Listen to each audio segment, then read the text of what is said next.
गुरुपौर्णिमेनिमित्त मस्त असं सात्विक बेत केलाय बघा. आमटी, भात, शिरा आणि त्याचसोबत ताक. अगदी साधा सुधा सात्विक बेत आहे माझ्या आवडीचा. नमस्कार, मी मधुराज रेसिपीमध्ये तुम्हा सर्वांचं खूप खूप खूप मनापासून स्वागत. गुरुपौर्णिमेनिमित्त यापेक्षा आणखी फक्कड बेत काय असू शकतो की आपल्याला महाराजांच्या मंदिरात मिळतो तसा आपण प्रसाद केलेला आहे. आमटी, भात, शिरा आणि ताक. रेसिपी सुरू करूयात. बरं, रेसिपी तर सुरू करूयात, पण नवं करो करकरी त्या चॅनल आहे, पटकन सबस्क्राईब करा. आता ही खमंग अशी आमटी करण्यासाठी साहित्य काय काय घेतलं ते पटकन नजर घालूयात.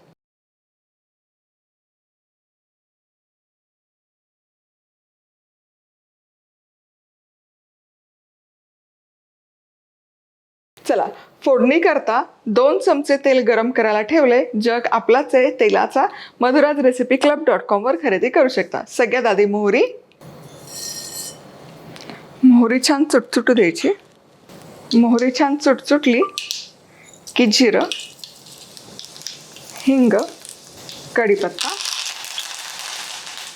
यासोबतच फोडणीतच थोडी कोथिंबीर देखील घालते, म्हणजे ती कोथिंबीरीचा स्वाद छान उतरतो.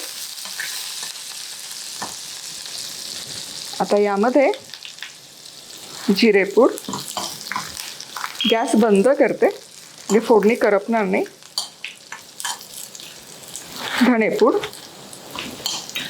आहा काय खमंग सुवास तरवळतोय. चवीपुरतं लाल तिखट, हळद. फोडणी खमंग बसली ना की पदार्थ रुचकर झालाच समजा. आता यामध्ये आपला मधुराज रेसिपीचा घोडा मसाला. हा मसाला madhurazrecipeclub.com वरून खरेदी करू शकता. चमचाभर हा मसाला. कमाल चव आहे या मसाल्याचे, तुम्हाला सांगते. आमचा बेस्ट सेलर मसाला आहे घोडा मसाला. आता हे मिसळूयात. गॅस पुन्हा सुरू करते. फोडणीत कायम आहे ना गरम पाणी घालायचं. आमटी कुठलीही करा, फोडणीत असं गरम पाणी टाकलं ना की डाळ एक बाजूला, पाणी एक बाजूला असं होत नाही. म्हणून ही अगदी महत्त्वाची स्टेप आहे. आहा वा.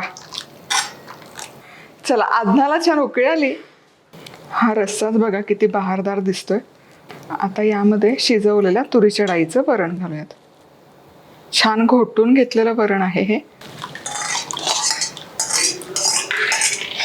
यामध्ये एकसंध करायचं, मिसळून घ्यायचं. वा. तर यामध्येच गूळ जरा भरपूर घालायचं. आमसूल 2-3 पाकळ्या. चिंच गुळाचा कोळ घातला तरी काही हरकत नाही. ओल्या नारळाचा खव आणि चवीपुरतं मीठ.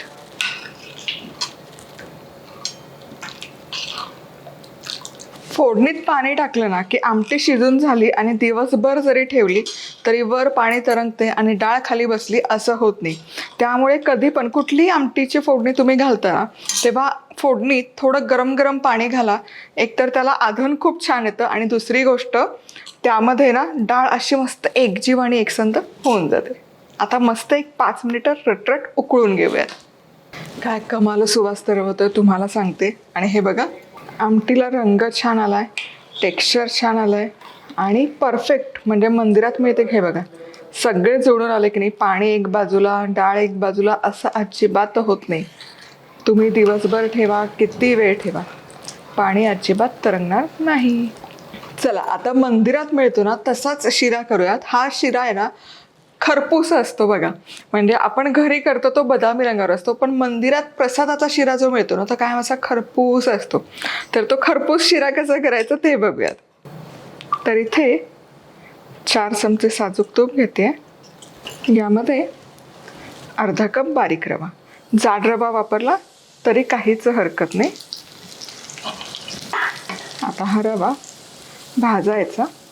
रवा ना मंद आचेवर एकसारखा मिसळत खरपूस भाजून घ्यायचा. इन जनरल आपण बदामी रंगावर किंवा सोनेरी रंगावर रवा भाजतो, पण या शिऱ्यासाठी, प्रसादाच्या शिऱ्यासाठी थोडासा ब्राउनिश कलर म्हणजे थोडासा खरपूस, करपवायचा नाही, काळपट नाही करायचा. बिस्किट रंग, पार्लेजीचं बिस्किट त्या रंगाचा रवा भाजून घेऊयात. रवा भाजताना मंद आचेवरच भाजा. खरपूस भाजायचं म्हणून लगेच मोठ्या आचेवर करपवू नका. रवा इथे भाजत आला. आता नेहमीच्या शिऱ्यासाठी आपण जो भाजतो तो या रंगावर भाजतो. आता या स्टेजला यामध्ये सुकामेवा देखील घालते. नाही घातला तरी काही हरकत नाही. सुकामेवा पण रव्यासोबत छान परतून घेऊयात. आणि हे आणखी 2-3 मिनिटं रवा भाजून घ्यायचा. चला, रवा बघा आता गडद बदामी रंगावर म्हणजेच बिस्किटाच्या रंगावर छान भाजत आलाय. हा असा रवा आपल्याला अपेक्षित आहे खरपूस शिरा करण्याकरता.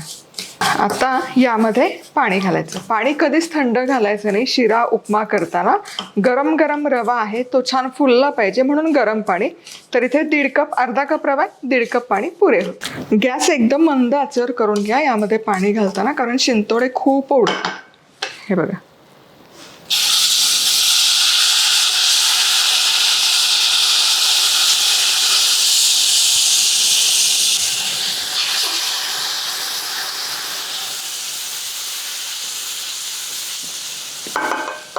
मस्त रवा फुलला बघा. रंगही परफेक्ट आला. वा.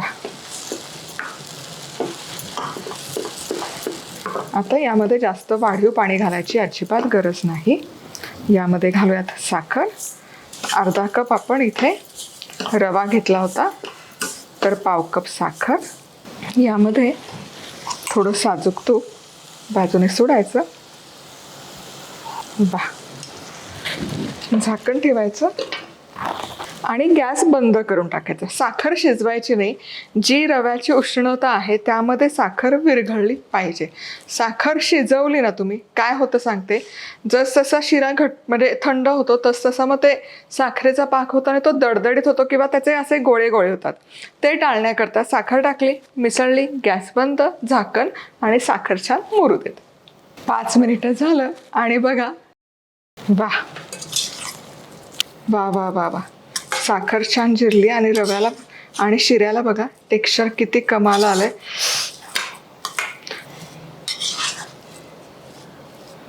रवा किती छान फुललाय बघा आणि परफेक्ट रंग आला. यापेक्षा थोडा आणखी खरपूस केला तरी काही हरकत नाही, पण सुकामेवा पण छान तळला गेलाय. वा, क्या बात आहे. आमटी, भात, शिरा, ताक इतकं साधा मंदिर असतं गोंदवलेकर महाराजांच्या मंदिरामध्ये प्रसादाकरता. आता प्रत्येक दिवसागणी काही पदार्थ इकडे तिकडे जातात, पण आमटी, भात, ताक हे फिक्स असतं. कधी शिरा असतो खरपूस रवा भाजलेला, कधी लापशी असते, कधी जिलबी असते, कधी कधी काही भाविक प्रसाद देणगी म्हणून देतात. पण मुख्य जे आहे आमटी, भात, शिरा आणि ताक. आहा हा. चला, पुन्हा भेटूयात. तोवर मस्त राहा, खुश राहा, आनंदी राहा. सगळ्यात महत्त्वाचं खात राहा.